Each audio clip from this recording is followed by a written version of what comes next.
देखिए, साजिश तो जिस पार्टी से मुख्तार अब्बास नकवी साहब वाबस्ता हैं वो साजिश रचा रही है और गवर्नमेंट ऑफ इंडिया को, यूपी सरकार को ये चाहिए था, मोदी सरकार को और यूपी की बीजेपी सरकार को ये चाहिए था कि उस कोर्ट को जाकर बताते कि पार्लियामेंट ने 1991 places of religious worship act को पास किया है,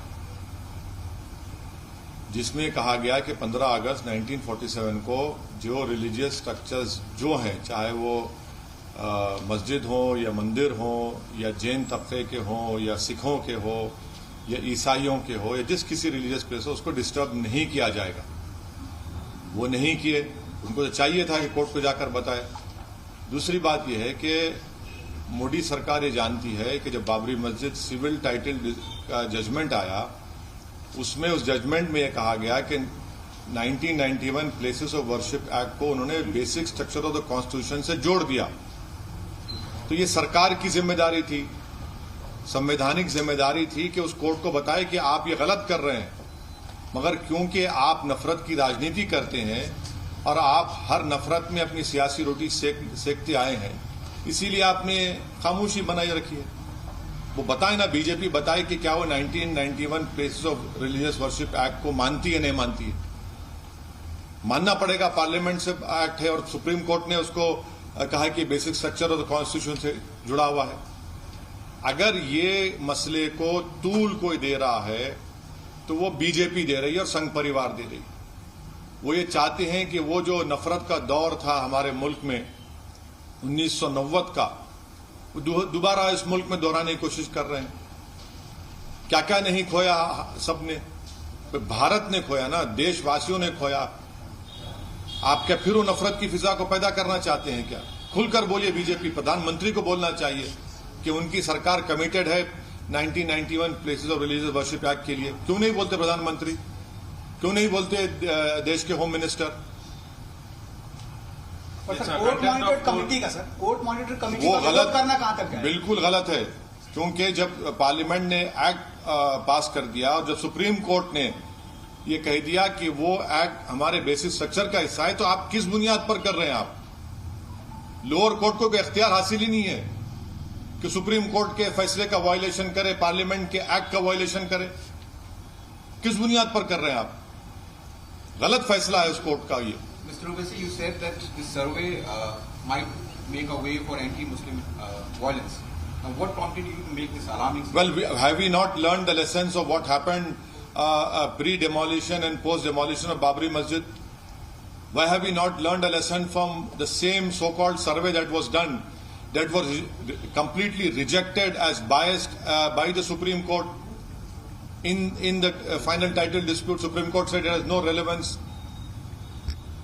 Why is it that the BJP is and Sangh Parivar is hell-bent on creating the same atmosphere in our country which existed pre-demolition of Babri Masjid and post-demolition Babri Masjid? And why isn't the BJP government discharging its constitutional duty by saying to the court that we will abide by the 1991 Act which was passed by the Parliament? And the Supreme Court in the final judgment of Babri Masjid civil dispute have categorically stated in the judgment that places of worship, religious places of 1991 Act is part of the basic structure of the Constitution. What sort of nonsense is being played over here? The government should have discharged the constitutional duty immediately. And that is why I am opposing that so-called survey and order of that court. The lower court cannot go beyond what the Supreme Court has clearly laid down. The lower court must follow the act of the Parliament. So you believe, sir, after Ayodhya, Kashi and Mathura is next target or next on agenda of BJP, sir? If you remember the press conference which was held after the final judgment was given by the Honorable Supreme Court, you were present over there. Many of you were present over there, and I had stated that this will open the doors for future controversies, whether it is Kashi or Mathura. I had stated that. I have stated that on record. It is there for everyone to see and take it out. Sir, आप कह रहे हैं कि मुसलमानों के खिलाफ BJP ने ऐलान जंग शुरू कर दिया है और इसको काफी जो है विवादित या भड़काऊ कहा जा रहा है। और साथ ही साथ कल आपने कहा कि जो मस्जिदें हैं उन पर अच्छा हाई रेजोल्यूशन कैमरा लगाइए और जो है रिकॉर्ड करिए। इससे आपको तकलीफ है क्या? नहीं भाई, एक काम करेंगे ना, हाई रेजोल्यूशन कैमरा लगा के जब प्रोसेशन आएगा जी टीवी में लाइव टेलीकास्ट कर देंगे। कैरी करिए आप देख लीजिए पत्थर कौन फेंक रहा है। मैं तो ये बोला हूं ना, क्योंकि आप तो घर तोड़ दे रहे हैं। जिसका हाथ कटा हुआ है वसीम शेख का, उसका आपने कारोबार को बर्बाद कर दिया, पत्थर फेंका। जो 70 साल का बूढ़ा है आपके खरगोन में, आप उनको पीट पीट कर घर तोड़े, पत्थर फेंकने का इल्जाम लगाए।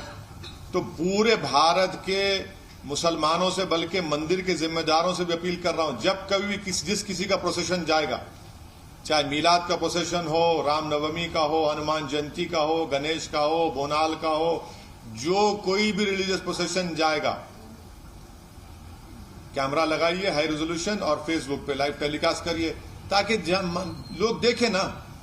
पुलिस तो अंधी बन चुकी है, आंखों में पर्दा पड़ चुका है उनके, कि पत्थर फेंके। हर गड़बड़ मुसलमान करता है ना, और जब इंक्वायरी रिपोर्ट आती है उसमें झूठ साबित निकलता है कि भाई हुआ ही नहीं है। तो आप जोधपुर में एक वीडियो आप लोग देखे होंगे कि एक हजरत पुलिस के जिम्मेदार आदमी एक पट्टी बन रहे हैं जिस पर लाल रंग लगा हुआ है, पहले से वो जख्मी हो गए।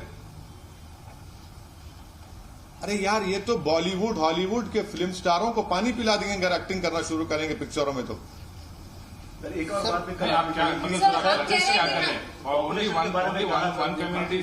नहीं, I am saying that every religious places and especially the masjids and the dargahs, they must install these high resolutions cameras, and whenever a procession, religious procession is passing through those places of worship, they should open their Facebook website and do a live telecast. आप इस पे बात करते हैं, लेकिन loud speaker पे क्यों नहीं बोलते हैं? हाँ, क्या बोलना है लाउड स्पीकर पे?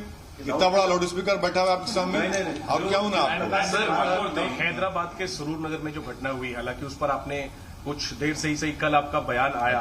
सवाल ये उठाए जा रहे हैं कि वैसी साहब ने बयान देने में इतनी देर क्यों की? और देखिए, एक बात सुनिए, एक बात सुनिए, नहीं, एक बात सुनिए। मैं मीडिया के बोलने पर कब बोलूंगा, कैसे बोलूंगा, मीडिया डिक्टेट नहीं कर सकता ना। मीडिया के ग्लोरीफाइड एंकर्स मेरे को डिक्टेट कर सकते। मैं अपनी मर्जी के तहत बोलूंगा या नहीं बोलूंगा, और भाड़ में जाए वो मीडिया के एंकर्स जो मुझसे सवाल करते हैं। उनमें हिम्मत नहीं है नरेंद्र मोदी से पूछने की, देश के प्रधानमंत्री से। उनके मुंह पे नरेंद्र मोदी का क्रिटिसिज्म नहीं आता, क्योंकि अगर बोलेंगे तो उनको मौत आ जाएगी, लखवा हो जाएगा, उनको फिट आ जाएंगे। लेकिन सर, अब ये कहा जा रहा है कि ये साजिश है, बड़ी एक परिवार का मसला नहीं है, एक बड़ी साजिश है, जानबूझकर इसको करने दिया गया ताकि एक डर पैदा किया जा सके कम्युनिटी के बीच में। आप ऐसे देखिए, अब एक बात समझिए आप, इस सरकार ने इमीडिएटली अरेस्ट किया और कहा कि स्पेशल कोर्ट का भी सोच रहे हैं, और सरकार पूरी जस्टिस दिलाने की, इंसाफ दिलाने की बात कर रही है। मेरे को बताइए कि क्या इस दर्दनाक वाक़े के बाद क्या कोई कातिल की ताईद में खड़ा है? क्या कोई कातिल के लिए जुलूस निकाल रहा है? क्या कोई कातिल के लिए वकील रख रहा है? क्या कोई जाकर कातिल को फूल का हार पहना रहा है? आपको मिसाल दे रहा हूं, डिंडोरी मध्य प्रदेश में आसिफ एक नाम के लड़के ने ऐसे ही एक शादी की थी एक नॉन मुस्लिम लड़की से जिसका नाम साक्षी था। तो बीजेपी की सरकार ने आसिफ का घर तुड़वा दिया और उसके बाप का जो बिजनेस का दुकान थी उसको तुड़वा दिया। जबलपुर कोर्ट में जाकर उस लड़की को कहना पड़ा कि मैं अपनी मर्जी से शादी की। शर्म आनी चाहिए उन लोगों को जो इस तरह का सवाल असदुद्दीन ओवैसी से कर रहे हैं कि आप वो जबलपुर का क्यों नहीं दिखाते। और फिर आप वो भूल गए कि नोएडा में एक 17 साल के लड़के ने एक 13 साल की मुस्लिम लड़की से रेप किया, उसको अरेस्ट किया गया तो विश्व हिंदू परिषद के लोग जाकर धरना दिए, उसको छुड़ा लिए। बताइए यहां पर कुछ हो रहा है? यहां पर तो रूल ऑफ लॉ इंप्लीमेंट हो रहा है, होता रहेगा।